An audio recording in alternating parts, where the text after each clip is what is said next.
Hi, it's harvest day, and the normal way to harvest rice would have been in the past that you hire 20-30 laborers and you cut it and you manually thresh it and then transport it off for milling.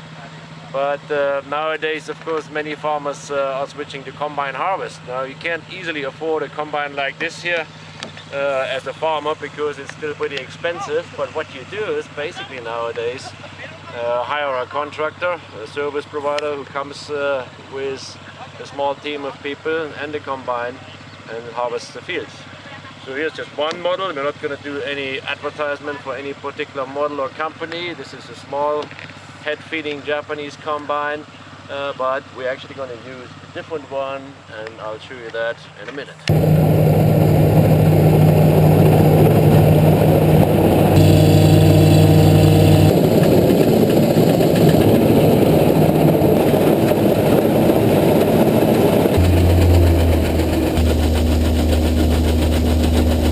Okay, this is it. This is our pile of rice, 1/8 of a hectare from the hybrid rice. So we'll have to see what the weight of that is after we bring it back to the station, and then also determine the moisture content and get the final yield. But what I like is when you look at this grain, it's very clean. So that's really the great thing with this combine. It took me 10 minutes to harvest that strip, and the grain is very clean, not much contamination, so very good quality. And actually this is also nice slender long grain type, so I'm actually quite pleased with that. Not many other problems in this pile. I was looking to see whether we had any false smut or other types of contamination.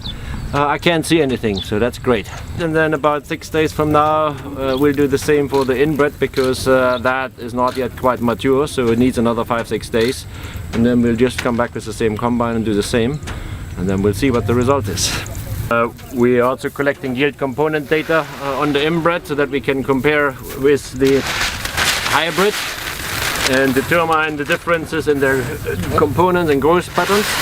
So the one thing I'm going to do now is just take a random sample of grain out of this pile so that I can get an accurate moisture content determined. Because I need to adjust my yield to a 14% moisture content so that becomes comparable. Okay, that should be enough.